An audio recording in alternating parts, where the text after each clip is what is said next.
And Congressman Mike Rogers of Michigan is joining us right now. He's the chairman of the House Intelligence Committee. Congressman, have you been fully briefed? Do you feel you've been fully briefed on this plot that was thwarted by the CIA? I feel we've got most of it as of today, at least as far as the details of the event and what occurred in the process of us obtaining the actual device, the explosive device. And have you seen photos of this actual explosive device? I have. Could you describe what it looks like, what it feels like? Give us a little sense of what it involved. Well, I will tell you that this is the Christmas Day bomber next generation, and that's what's so concerning to us, is that they went to school on their mistakes. They looked at what happened in that particular event. It tells you they had the intellectual capital in one place to try to do the very painstaking scientific and engineering work to design that next generation of explosives. So I can't get into the details of it, but you can imagine that what concerns us, not that I would anticipate any change in the way we do security here in the United States as far as people going through the airport, but the fact that they're spending that much time and effort trying to circumvent security systems with a device that appears to have been very lethal. And I want to add caution, it is right in the middle of its forensic analysis right now. And we'll hopefully know more in the days, if not weeks ahead. And the device has no metal that would be detected by a metal detector, right? There was no apparent metal in the particular device, but other scanners would have, in fact, detected it, many believe. And again, it's a little bit premature because we haven't done all the forensic work, hasn't been done and hasn't been presented. The explosive material, would it be powder? I really shouldn't get into the details that specifically, other than if you know what the Christmas Day bomber, which was well explained, it was the kind of the next generation of it. So it was that plus some improvements to try to circumvent security, and that's again what concerns many of us. And in other words, it could have been just used in underpants or something like that? Something of that nature. Something of that nature that it would be worn as opposed to being put inside a body cavity or whatever. I would agree with that assessment, yes. Okay. Now, what about the individual or individuals who were planning on doing this? What happened to them? Well, rest assured that they present no threat to the United States or our allies or anyone at this particular point. And again, this is the importance, I've spent a lot of time in the intelligence community developing relationships, liaison relationships with foreign security services of all sorts. Some may be hostile in some cases to the United States, others may be good allies to the United States, and everything in between.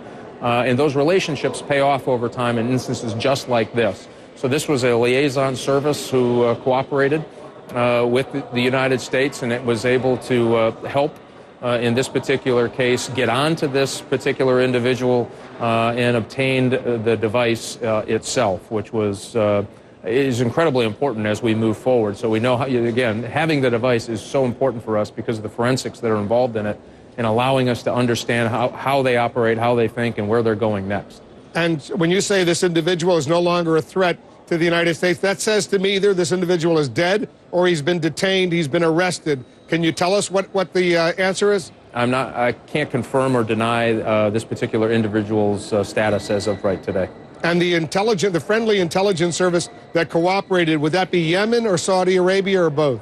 Wild-eyed speculation, and I cannot confirm or deny any of the security services that may have participated in this particular event. But their master bomb maker, El Asiri, is he the guy who was largely responsible for this? Is he still at large? It has all the signatures of his work, but again, a concern here is that over time, here's the good news, we didn't find Yemen last week. This is something we've known to be a problem, have spent resources and capital, if you will, intellectual capital and agency and other spy agency capital to try to figure out exactly what the networks look like there. And so our concern is it has those hallmarks, but could it be someone else? Could there be other folks who have gone to school on this particular way to develop these devices? That's all in the process of being figured now, which is why this was so concerning that it was leaked in the way that it was. A little bit of chest thumping a little bit too early. As an old FBI agent, Wolf, I can tell you, you want to follow an operation or a case or an investigation all the way to its conclusion before talking about it.